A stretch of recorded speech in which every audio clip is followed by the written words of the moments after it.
Hello again, everybody. Welcome back to Worthless Statistics. I'm your host, Ethan Leach, and I'm going to take you on another worthless journey through numbers and math. So sit tight, grab that popcorn, and try to stay awake, please.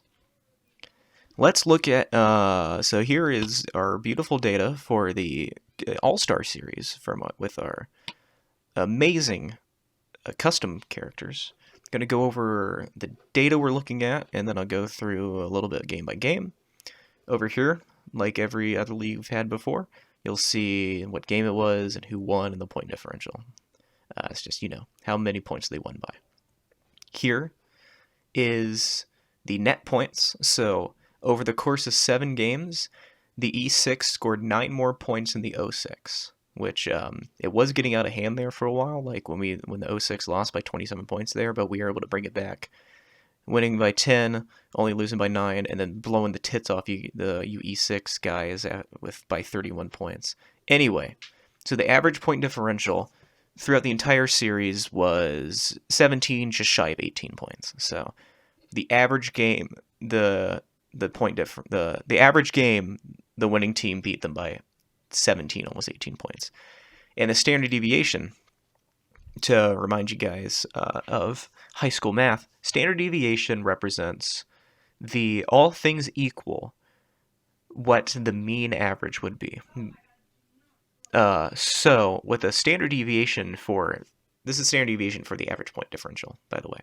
So with a standard deviation of 17.76 compared to the average of 17.82, it means that technically, we were a standard deviation away from the mean, but it wasn't really, it was just barely over it, is what I'll say, is that more, basically you could say it was pretty balanced, that teams were pretty equal in fighting, just sometimes they got blown out of the water a little bit.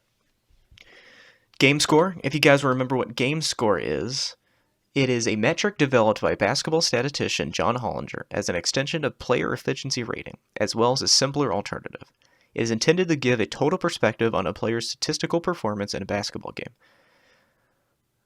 Taking into account, at the same time, taking into account account every statistic listed on a player's box score. Game score is intended to be used for a single game and represent a parallel number, but an alternative to points scored. So 40 is a fantastic game score. 10 is like an average performance. And if you want more information, there is the link to where I got that info. So, again, like the normal tournament, the highest game score is going to be yellow and bolded. The lowest is going to be white on blue and bolded. I did highest and lowest on each team in every game, and then which means if you see purple on green, that's the series best game score in the entire All-Star Series, and green on purple is going to be the series worst. Average player game score came out to be about 19, just over 19, a score of over 19. So everybody played well above average for the most part. Standard deviation, however, was 14, so there is definitely some players that were much better than other players, and we'll see that reflected later when I get to a little bit of analysis. The average game score of the OG were 19.5, the E6 was 18.7, so that shows that it may be almost a full digit above the 06 being over the E6, but those are really close. You could basically say that's statistically insignificant in that they were equally set. They were equal in power and play, whatever. Anyway, so series best, you'll see, I pointed at the screen for some reason. Series best was Bryce in that game 1 shocking performance with 60 points, 28 rebounds. Somehow didn't get a triple-double. He shot 23 for 36. Stayed inside the arc. Nailed all his free throws. Good job. I hate when people miss free throws. Only turned over 3 times, like that. So a game score of 61.4 is just unheard of. The high in the last tournament was 47 by yours truly. Nope, don't look at that. So that's just absolutely absurd and absolutely a technical outlier. Hey, it's raining. Which I will demonstrate if we take away that value. average game score here drops to 12. The E6's average drops by a whole point, and Bryce's average will drop to 33.8, which is much more in line with the league. But so that just reminds you that you have to analyze all the numbers and where they're coming from when you're using math. Speaking of player average, this is each player's average game score. The 06 averaged much better than the E6, but Bryce and Seth just put the team on their goddamn backs, man. And they came kicking and screaming through 7 games to win that. Standard deviation of about 11, so that shows that if we're... I didn't calculate what the mean was. Hold on. Oh, wait. Yeah, I did. The average was 19.18. So, like, all things equal, everybody would have had a... No. The average game score of everybody was 19.18. All things average would have been, like, 14-ish. So, showing the standard deviation here of 11... That's not right. Standard deviation of 14 shows that, like, a player like me at 31, Bryce at fucking 42, Seth at 32, shows that our players were much more outmatching some of the other players. And you'll see that with Mini Chase. You'll see that with Nick and Makita and Kelsey, who didn't quite crack an average of 10 on game score. Moving on, you'll see this is just series double-doubles and triple-doubles. It was easier to get to rack up these points when we were the only players on the team, more or less. Seth is listed, let's see, Stu only had 2 games where he didn't get a double-double. Ian was also more than half. Bryce had only 1 game where he didn't get a double-double. And this shows Seth as having 3 double-doubles, but you have to remember that he had 3 triple-doubles, which, you know, you need a double-double to get a triple-double. You know, it's like a... I had some joke, like, about McDonald's.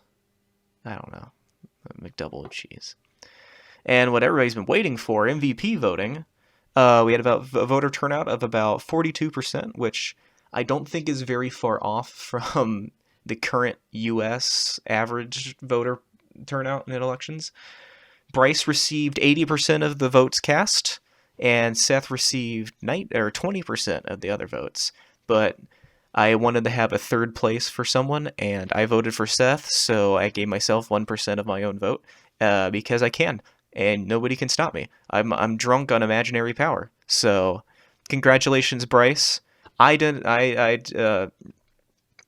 at the numbers, it definitely reflects that. I think Seth should have been a bigger part of the conversation, but Seth will just have to fight for the trophy next year. We need the trophy for that. And that's all the individual little stats here. And these are your individual stat lines broken down by game, and obviously by stat. This value is going to represent the average game score of your team in that game. So in game 1, the 06 averaged 15, had an average game score of 15. James, you did not have a good day. And while the E6 had an average game score of 20. Though if we take away this outlier, it drops to 12. So don't believe everything you read on the internet. Let's see. That's the series best and league best game score ever. Bryce scored 49% of his team's points in that game. Bryce and Seth made up 74% of their team that game. Like I said, highest series game score and his career high. Let's see. Bryce, game 2, where the 06 were able to even it at 1 apiece. Bryce scored 47% of the E6's team, and he scored 94 points over 2 games. And Seth becomes the first All-Star Series, gives us the first All-Star Series triple-double, and only the 3rd in league history. Which I'm sad to say Seth now has the record for triple-doubles in the league, which I previously held, so I'm a little pissed. Let's see, Game 3. E6 come back with the perfect Master Chief number to beat us by 27 points, lead the series by 2. And we'll see Mini Chase with the worst game score in the series and in league history of negative 5.1. He scored 3 points in 22 minutes. Shot 1 from the field. Thank God he made it. No, that's a turnover. Made 1 shot out of 9 attempts. Missed a 3. Went 1 for 2 for the line. So, holy crap, man. There's no wonder we lost that game. Bryce and Seth combined for 60% of their scoring.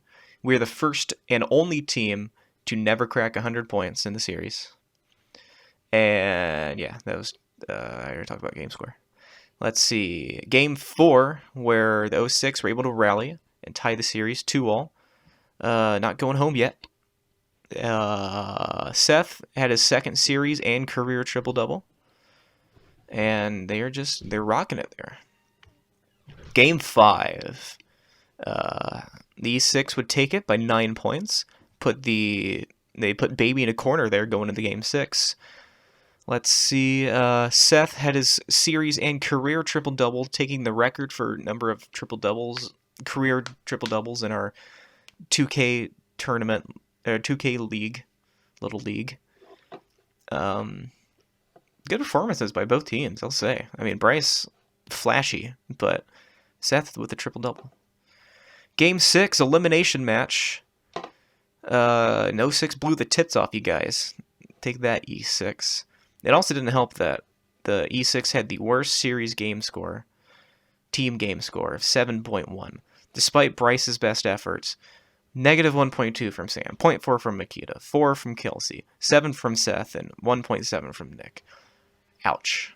So that's the largest margin of victory in the series and the second largest in the league, behind only my 45-point blowout of the Pelicans in the regular season, if you will. And that's, worst average. Game 7, well-earned finale. E6 takes it, obviously. 06 with the best average game score of any team throughout the tournament. And the E6 with the second best. So this is definitely a worthy game. I know like every game was kind of a blowout and only like one other one was really close, but getting down to 7 games and seeing that the final game both teams brought their all really shows that I'm okay after 7 games having to concede defeat to the E6. Like, this was the best game possible. And I did a little bit of math about it.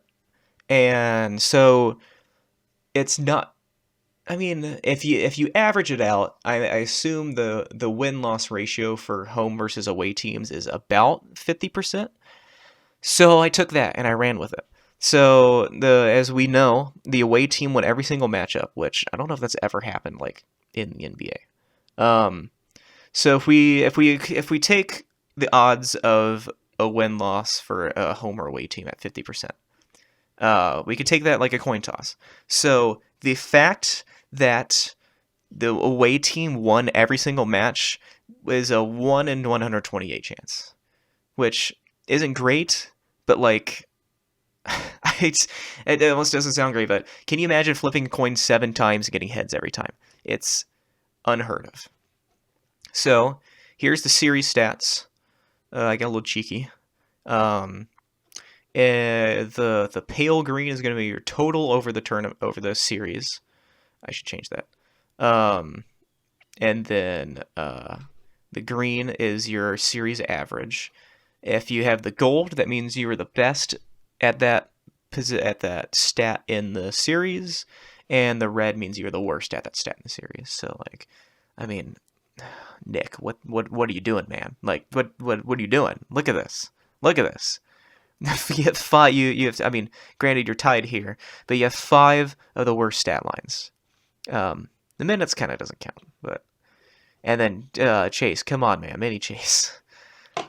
I do want to point out how good our players was. That I, of all people, had the worst free throw percentage, and that's at 76, which I think is still above like the league average, the NBA league average.